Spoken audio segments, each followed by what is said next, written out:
But it's interesting because even in those years, I didn't know even what OxyContin was. I don't know how I missed it as an opiate addict during those times. It's a good thing I did because I wouldn't be here. Don't Hide the Scars, a weekly podcast focused on addiction and recovery. Created by the nonprofit PAIN, Parents and Addicts in Need, and founded by Flindt Andersen. You know, Flindt, like any good movie series, you got to have a trilogy, right? Of course. Right. So we're going to talk the three waves of the opioid crisis. All right. Sounds good. Especially, you know, I mean, I joke because we've survived, but a lot of people didn't. The first wave, of course, coming 1999 was really that rise of the prescription opioid wave. Yeah. It actually started before that. I want to say somewhere around 95, 96 is when OxyContin came on board. And to be totally honest, it literally started at Clovis West High School. That's where the majority of it was being sold. But it's interesting because even in those years, I didn't know even what OxyContin was. I don't know how I missed it as an opiate addict during those times. It's a good thing I did because I wouldn't be here. Yeah. I'm not joking when I say that because it was that good, you know. But 99 is when 98, 99 is when it really was making such a huge impact all across the country. Right. And nobody knew what to do. Yeah, because we really saw it Virginia, West Virginia, right? There's a lot there. I mean, you know, coal miners and all along the Appalachian Mountains. I mean, that was enormous there. Absolutely enormous. A lot of miners, a lot of coal miners got addicted to it because of the injuries that they sustained while working in the coal mines. Right. You know, but I think as it pertains to Appalachia, you know, those coal mines eventually shut down. And so you had all these people now hooked on Oxy with no work. Right. So, you know, crime, I don't know if they committed crimes in their own area, but they had to do something to get money because most of them were driving. Actually, it was called the OxyContin Express. They were driving from Appalachia and other areas too, Ohio, Kentucky, that were driving down that eastern seaboard down into Florida in Broward County. You were telling me about that because it was elderly people selling their prescriptions. Yeah. I mean, we kind of laugh about that a little bit, but it's really not funny. So how that worked was if you had an elderly person, let's say in their 70s and above, and they were dealing with either, cancer, or they were dealing with some sort of, elderly pain causing issue, these doctors would prescribe Oxy. And the doctors at that time were prescribing so many, like 100 pills and more to each individual. There's no way a 70-year-old is going to take, 80 milligram OxyContin pills in a month. Yeah. So they would maybe pull out 30 and then they would sell the rest for $1 a piece, or $1 a milligram. So they're selling for $80 a pill. And these elderly people, I mean, they were turning into Pablo Escobar. Yeah. You know? I mean, and a lot of them were probably being faced with, there's no way to make a supplemental income. Who knows what their retirement was, what kind of benefits they're getting. And, it just created a whole system of the chaos. Right. And then your grandpa basically is getting hooked up by the police and taken to jail, because again, in Broward County, Florida, they had, for those that live in Fresno and picture Blackstone Avenue between Shaw and Ashland and all the businesses that are on both sides of the road, almost every one of those businesses in Broward County were pain clinics with their own pharmacies in the back. Right. I mean, just imagine that for 1 mile or 2 straight miles, nothing but pain management clinics. And you could take somebody else's x-ray in there and show them somebody else's x-ray, and these doctors didn't care. Yeah. Well, then there wasn't the regulation. There wasn't the care. You're right. They didn't care. They didn't care. They just wrote prescriptions like crazy. New Perceptions North, the premier drug and alcohol treatment and recovery center in Central California. A full continuum of medically supervised, top-quality care with programs for detox, inpatient residential treatment with dual diagnosis, intensive outpatient treatment, sober living, support groups, and more. With 50-plus years of combined experience and sobriety, Flindt, Andersen, and Thelma Gatlin Wilson provide adult men and women with the highest caliber of professional health care, treating each client with compassion and respect, and a safe, comfortable environment. To begin the process of recovery, to proudly create and sustain a life without addiction, call 559-978-1507 or visit newperceptionsnorth.com. Did you personally go through that? I know you did doctor shopping, but when did you start to see more checks and balances coming in? Or did you ever face I never faced that. No. Nobody ever faced, you mean the checks and balances with with the pharmacies? Yeah. No.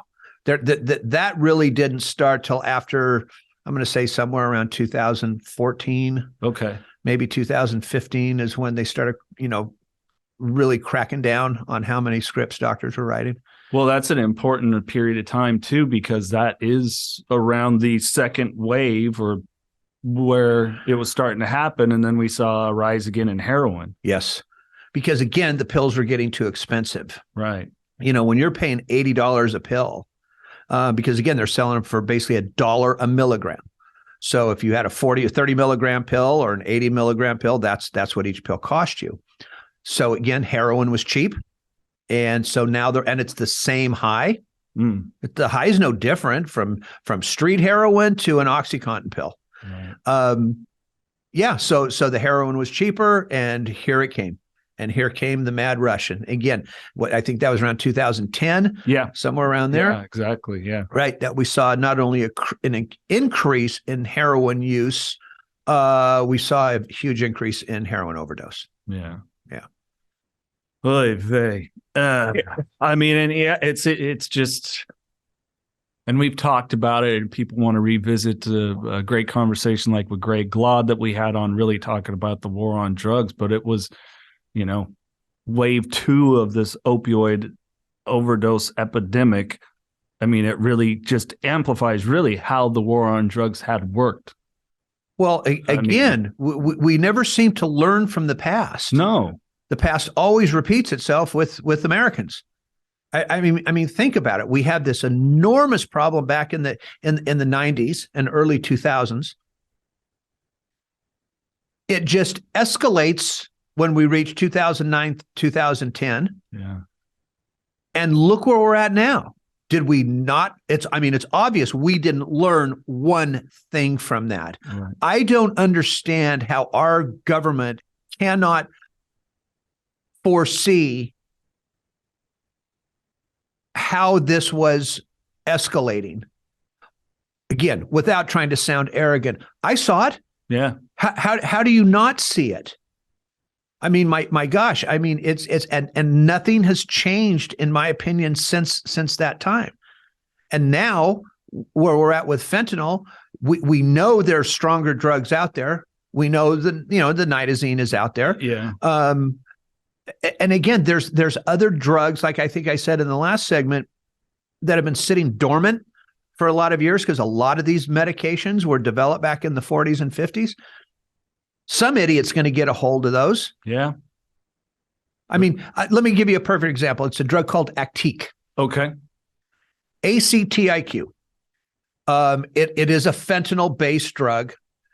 It is used in the last stages of life. Okay. It comes in a patch. It comes in a pill. It comes in a lollipop. And again, it's supposedly used for those last few weeks of life. And again, Actiq can be as strong as we want to make it. You don't think that somebody's going to get a hold of that? Yeah. And develop that?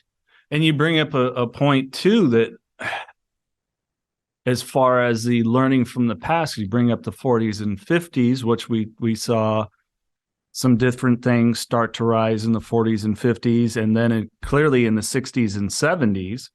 I mean, you helped me, heroin, cocaine more 80s prominent, but we were seeing some of those things as far as within the drug use. And if you really think about the timeline of it, because if, like we said, in this first wave of the opioid deaths that we're talking about, track 99.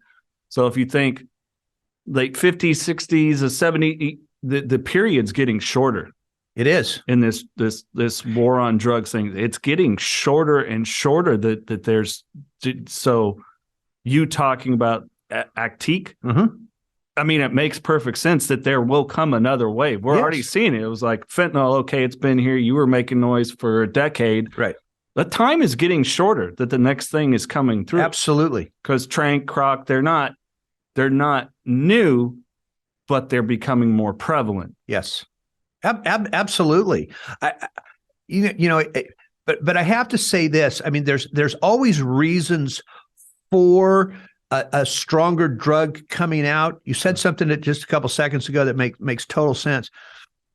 You got to remember in the 60s and 70s, prescription opioids in particular, those weren't prescribed a lot by doctors. They were afraid to prescribe them. For whatever reasons, they knew they were highly addictive. The FDA was coming down on doctors. So all of a sudden we had that big halt sign given to doctors that said, no, you cannot overprescribe here.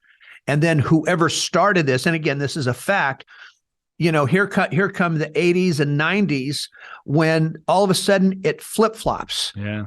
And the FDA, whoever it was, are going, no, we need to treat pain differently. A lot of this was started by Purdue Pharma, of course, but no, people aren't going to become addicted to these medications, blah, blah, blah. And so now we just went backwards again. Yeah. Let me pose this question to you. I mean, and we're going to, in this kind of series of you and I, our coffee talk today, going to do some different stuff. And one of the things we talked about doing was reviewing movies and TV shows as related to addiction, rehab, the whole thing. So thinking about that, do you think like someone like a Purdue Pharma is like, wow, well, these illicit drug dealers are kicking our ass with cocaine and everything else. How do we get our part of the pot? And I mean, I'm just throwing it out there to you because for me, kind of, as I have, and I love doing the deep dive and things like the war on drugs. It's kind of like, it might be foolish speculation, but we kind of know how some of these businesses work because they clearly didn't give a shit about people. They don't. I mean, look, this is going to sound really strange, but let's take Dr. Richard Sackler. Yes. One of the Sacklers of Purdue Pharma. I do have this little half-assed feeling over here that he actually was a guy that really wanted to solve the pain issue in the United States. There's a small part of him. And so he developed these medications because that was, I believe, that was part of his goal, was to get people out of pain. But I also believe you had the rest of the Sackler family, who now it's the second generation, and some of the third generation that was running Purdue, that these guys were just money grubbing assholes. Yeah.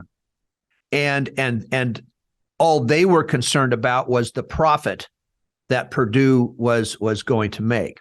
So with that being said, you've got McNeil, you've got other pharmaceutical companies here that, to me, it seemed like there was no regulation on how much they could produce, how many pain pills they could produce, because this country produced trillions of them. An example would be hydrocodone, which is Vicodin, Lortab, Norco, Percocet, those drugs. We have somewhere around 25 different brand names of hydrocodone. We have something like 18 different brands of morphine. Morphine's morphine. Yeah. Sorry, right? The only thing that separates any pain med is the dosage. Sure. But why do we need 18 different brands of morphine? Well, because you had other pharmaceutical companies that needed to get in the race. They needed to they needed to increase their bottom line. So they produced them, and we allowed it. Our government allowed it. Again, I'm not one of those guys that says businesses can't make a profit. Yeah. I mean, businesses have to make a profit in order to stay in business. I mean, pharmaceutical companies are like the devil on one shoulder and the angel on the other. Yeah. They do so much good, right? Whether it's blood pressure medicines, cancer drugs, whatever the case may be. But we also know that they're a greedy bunch of assholes. Yes. And they're going to make it any way they can. Yes. And that's been, it's been very evident. And it's, I don't know, we want to get too far off in the weeds, but I mean, it's a, like, let's say they're taking something to trial. It's an expensive test trialing it. Mm-hmm. It's an expensive process. It is. So it's an expensive industry to be in at one point. So it's kind of like, for them, I guess, a pot of gold with blood on it, in my opinion. Yeah.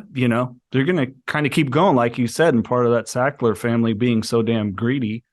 Which how many things in history have we seen that where there's the leader, the best of intentions, and they get shoved out, and and now they're dealing with the blood on their hands. But I also believe that people like that, till the day they die, they don't think they did anything wrong. No. They don't think they did anything wrong. Hey, Darth Vader thought he was doing the right thing, Flindt. It's true. Right. Watch those movies. He thinks he's right till he learns he's not. Yeah, exactly. Know what I'm saying? And it's the way that it works, right? That's the thing with most villains. Sure.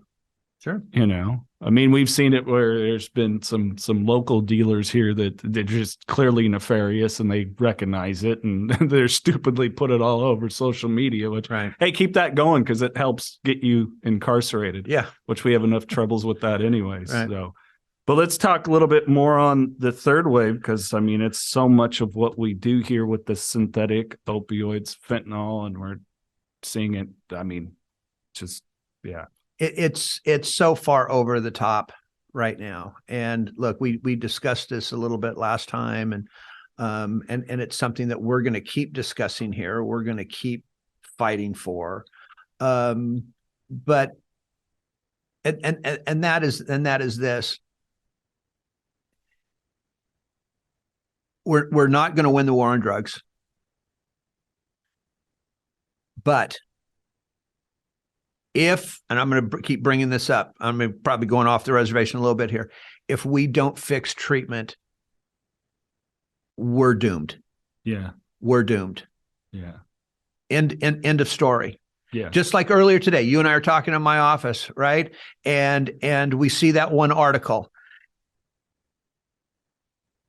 And nobody is talking about fixing treatment. And again, what I mean by that is lawmakers not kowtowing to the pharmaceutical companies, not kowtowing to the insurance companies, because insurance companies have their lobbyists that are they're just kicking ass right now. Yeah. Okay. Until that stuff changes, we're in a mess, and we're not going to get out of it. We can talk awareness to the cows come home. Like I said last time, we can put up every sign, every poster, we can address every single school. But the fact is, people are going to try drugs. They're going to get addicted to them either by choice or not, right? Medical reasons, whatever the case may be. And so they're going to have some place to go. Yeah. And that those people are not getting the proper treatment. Yeah. Unless you have potentially an exorbitant amount of money or some really phenomenal insurance that also costs a lot of money. Of course it does. Yeah. Because of course it does. But even with the insurance, even if you have it, they're only allowing X amount of time for somebody to stay in treatment. Otherwise, it goes out of pocket. then it goes out of pocket. And very few people have that kind of money. If you or a loved one is struggling with addiction, please call Parents and Addicts in Need at 559-579-1551 or check us out online at painnonprofit.org. Follow us on social media at Pain Nonprofit. Please subscribe to the podcast and share with others wherever you get podcasts and on YouTube. To donate, please click the link in the description and help us save more lives gripped by addiction. Like I never understood where it falls in, like preventative things. Like I remember I had a dental issue and it's like, oh, your insurance doesn't cover this. I'm like, okay, but it covers like a crown. Yeah. I'm like, but wouldn't, if we took care of this now, keep it from ever having to go to a crown? Right. Yes. It's like, okay. It just that logic doesn't make any sense. There's nothing preventative in insurance anymore. No, it really isn't. They talk like it is. Yeah, but no, it's not. I mean, yeah. How do you not understand? Look, if you take someone, let's say it's someone that, whatever, person X and whatever insurance company, and hey, you allow them 30, 60, 90 days, you might prevent them from coming back 4 or 5 times. Yeah. Yeah. And saving a life. Right. And not being a greater strain, let alone on the economy, which it is. Right. Which it is. It's just, I don't know. It's baffling. It's all extremely baffling. It's, I also want people to understand too that we're just not making noise just to hear ourselves talk here. Yeah. Obviously, this is something that you and I are both passionate about, what this organization is passionate about. But we get enormously frustrated as well. And you know what? Stupidity makes me frustrated. It really does. And I don't know how we go about changing the minds of some of these people, because they're not listening to begin with. So I would imagine that the only thing that we can keep doing is keep walking the line, keep pushing forward, and hopefully someday something's going to break here. But it's the age-old question: how many more people are going to have to die? Oh. Before somebody fixes something. Yeah. I mean, pulling up, because me, I like data in my stick and ball and motorsports. Why not in the job that we do? So yeah, 2016, 2019, opioid prescriptions declined 44%, but that didn't necessarily mean as far as the death rate, because it kept going up. So between, opioid involved overdose deaths rose from 21,000 in 2010 to 47,000 in 2017 and remained steady till 2019. But of course, we're at 2022, 68,000, 2021, 80,000 plus. Yeah. I mean, you do the math. Right. We're expecting potentially for 2022 to hit that 100,000 mark. Oh, absolutely. Absolutely. One of the things that we never talk about are the people that overdosed and lived. Yeah. Where are those numbers? Okay, we had 80,000 people die, 100,000 people die. It's tragic, absolutely tragic. But what about, guess what those people are still doing? More than likely, they're more than likely still out there using. Yeah. So what is that number? Is it 200,000? Is it 300,000? Is it 500,000 people? Statistics are always screwed up somewhere. Sure. Both to the positive and to the negative. But we're not talking about that. Where are those people? Those are the ones that are that again, some of them are homeless, living on the streets in San Francisco, LA, New York, Dallas, wherever, but the majority of them aren't. Yeah. Majority of them aren't. Majority of them are in your own neighborhoods, right? Still suffering through all of this. Yeah. And like I said, until we stop lumping people together in the same category, But again, I don't even see that changing. I just don't see much change going on here. But here's what's interesting too. Let's just take, the fall of 22 and the spring now of 23. We hit the awareness thing hard. Yeah. Right? We talked about this the other day. Where's it been lately? Silent. It's basically gone silent. There's a few people still posting stuff, right? And there's a few of us that are in this permanently, and we're still doing. But where? What? Because it's summer. That's what I was about to say. What, summer comes around? Summer comes around like school, so we just stop. Well, yeah, the politicians are on vacation, the schools are on vacation, but what? But why should that have a stop? Yeah, especially at this time, like you said, school's on vacation. Mom, dad, guardian still out there working. Normally, during the school week when teenagers get in the most trouble is those hours between after school and before dinner time. Before dinner time, yeah. Well, now you got a whole damn summer. Right? So again, we just seem, as a good a job as we've all done on the awareness piece, we're just not following through. Yeah, I guess is the way I want to put it. And then, again, we have to ask ourselves the questions: why? Yeah. It always seems to fall back on just a few of us. All seems to fall back on just a few of us. That's why I've always said, if you're going to get in this, then get in it. If you're going to do it half-assed, get your ass out. Yeah. Don't be half-assed about it. This is not a half-assed topic. This is the biggest epidemic this country has faced, and I can't remember when. When we have opioid deaths outdoing COVID, car accidents, gunshots. Yeah. By a lot. Yeah. But you don't see the outrage. No, there's no marches. If there are, it's a few organizations that are, making a few, making a little bit of noise somewhere on some government steps in some little city, somewhere. But where really is the big, outrageous calling people to the mat on this thing? I don't see it. Yeah.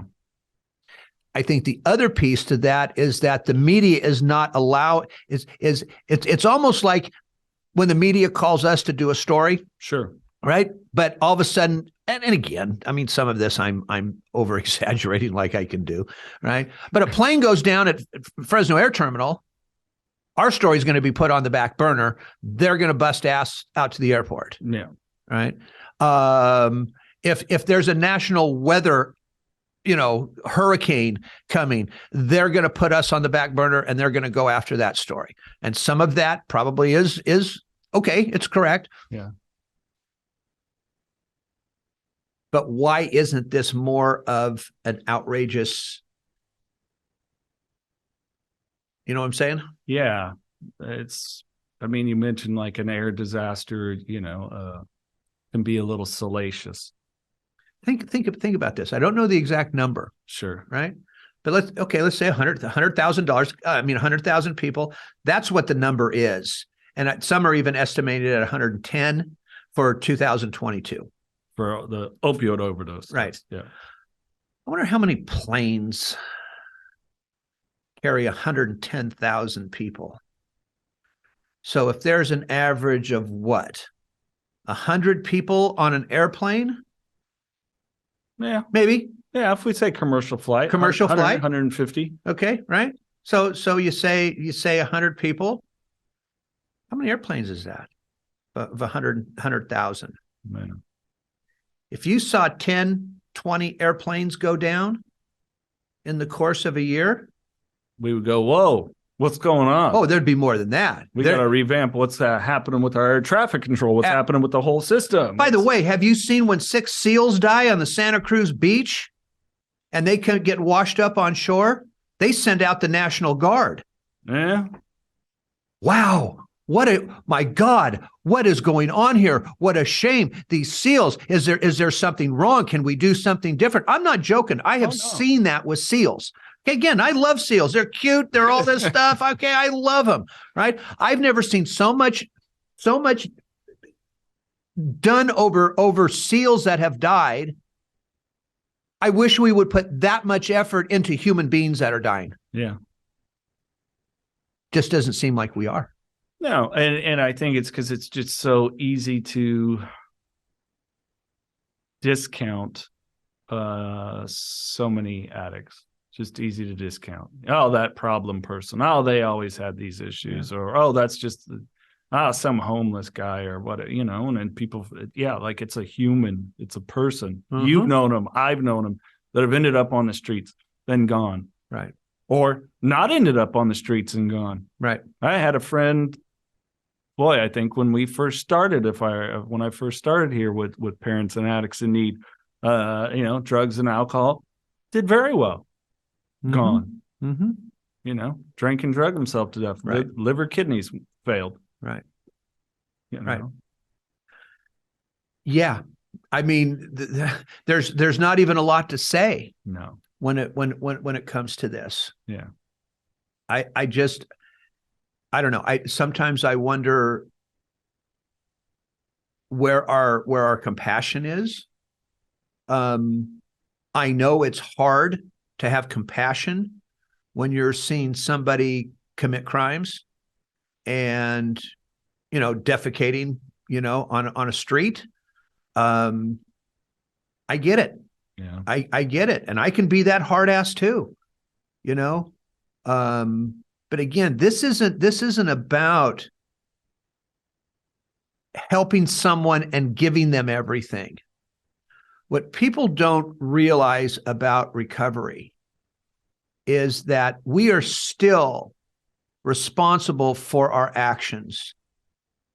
There are still consequences to our addiction, to the things that we did, to the people that we have harmed, and those have to be repaired. Yeah. Those have to be, listen to this, those have to be repaired in order for us to maintain our sobriety, in order for us to become that good, productive citizen again. Not being perfect, because none of us are, but not using that as an excuse either. Yeah. Well, and I think it's the challenge of that too, and we've had this discussion, is just that we're in a society with its ills that doesn't ask us to grow up anymore. Right. Like youth obsessed. Right. Which is terrible. Right. But guess what? Youth obsessed, a lot of those youth aren't going to make it to their adult ages. No.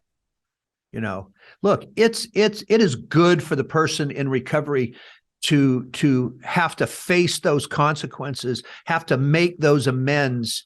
That's what makes us stronger during this time of recovery, which, by the way, lasts a lifetime. Mm-hmm. But like I said in a post the other day, once an addict, always an addict? No. Once in recovery, always in recovery. But when somebody says, oh, once an addict, always an addict, well, that's telling me that I'm the person that I used to be. Yeah.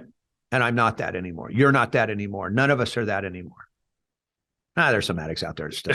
Yeah. They're still assholes. What's our AA term? Dry drunk? Dry drunk. Yeah, exactly. Not really doing the work to change any your life. Exactly. But again, look, I was fortunate to where I had enough time, so to speak, to work on those things and to be able to get those things done. And I don't see a lot of people, even in recovery, doing that today. I really don't. Yeah. Especially the young ones. Yeah. It's the acceptance of digging in a totally different lifestyle. And I know we can't and won't. We definitely protect the people that we work with here, but we're seeing the resistance. Like a resistance to get any kind of help, take any sort of responsibility, step out of the victim mode. Yeah. And it's the sad part of leading the horse to water, but can't make him drink. Right. Well, again, today, we're dealing with somebody that, you've got a 45-year-old person still having mommy make the phone calls for him. Yeah. I mean, really? This person is never going to be able to survive this if mommy keeps making the phone calls and doing everything for this person. No, you got to humble yourself, accept the shame. There are times shame is a good thing. Yes, it is. And it's a good reminder. And I know you do it, and I do too. And I was talking to Pamela Smith here about this today, about how close I keep a lot of those memories. Like I remember the feeling of a hangover. If I watch someone drink in that addict part of my brain, because it's okay to have the addict thought, not the action. Right. But where, I was at a family gathering and I'm like, that might, and I immediately go to, I know where I'd be, that hangover the next day. Right. And everything. And I'm like, oh, it plays out pretty quick, but we have to be able to get to those points. We have to accept the shame. Yeah.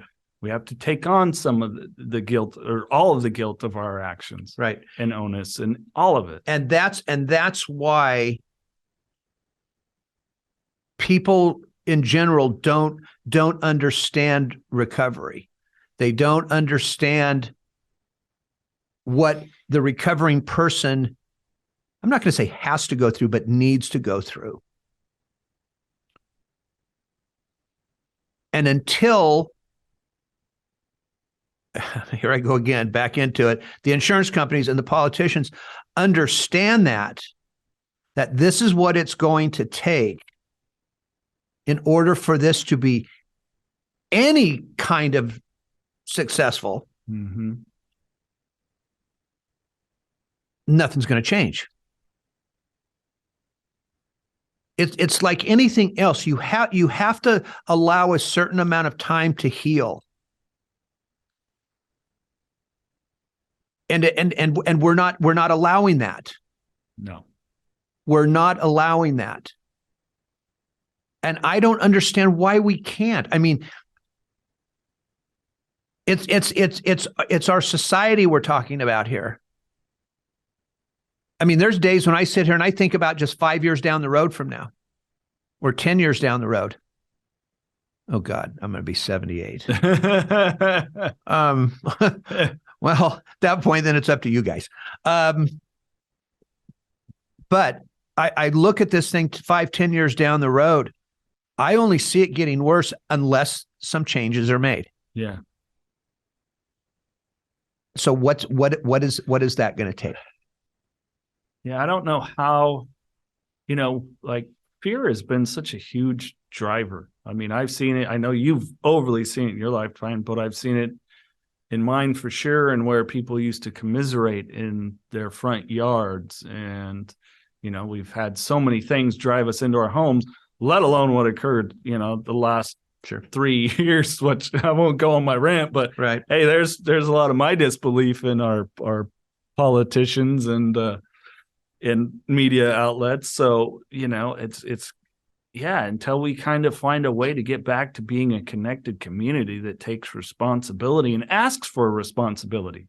I was at the school, my kid's school, and there's a lady in there doing the not my child thing, as opposed to, okay, Johnny, Susie, whatever, what is it you said they did? Hey, come here. We're going to talk about this. Is this what you did? Is it, right. Question the clear understanding, as opposed to immediately the step in, shield, take right. the responsibility. Right. If you deface the bathroom wall, well, hey, get in there, clean it, and you're going to have to suffer whatever other consequence. Absolutely.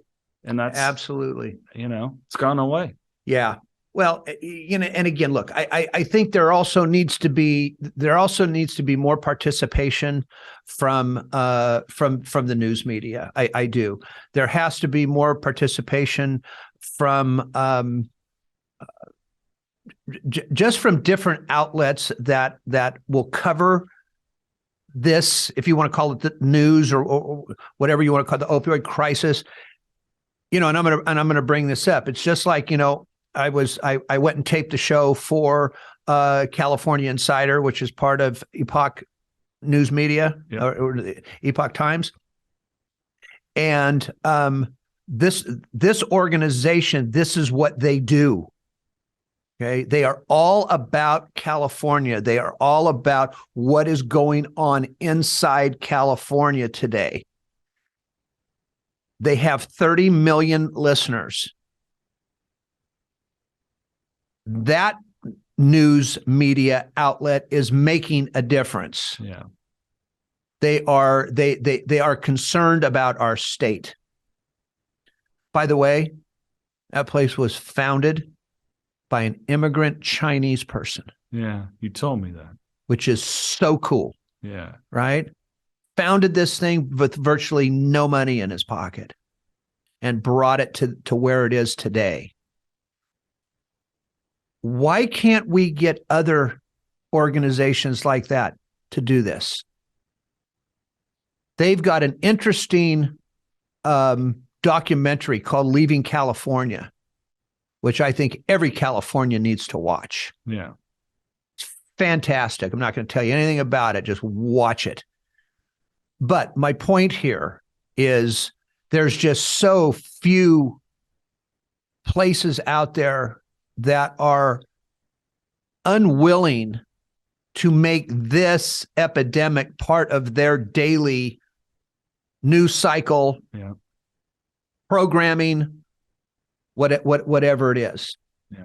We need to have more of that.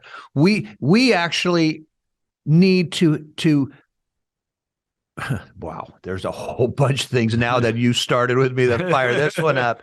Okay, why can't those hearings with the California Public Health and Safety Committee be televised? Good question. And publicized. Why isn't it? Why isn't it? Why isn't it live streamed?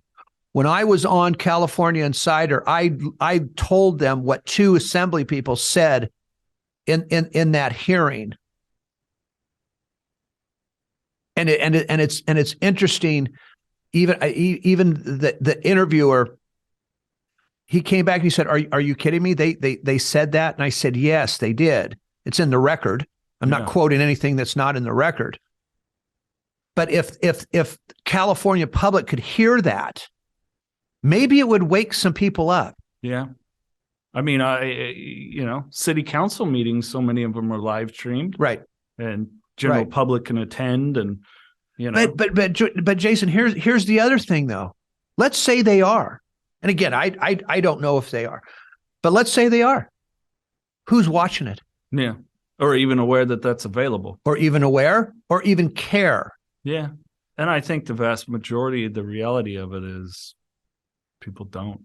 They don't. Well, last week, whatever it was, I think I mentioned that, we put out to our clientele, our families, people around here, around Fresno, hey, we've got this thing going on in Sacramento. We need people there. We need this committee to at least see the number of people that were. Why is it that the Democrats can always bring up hundreds?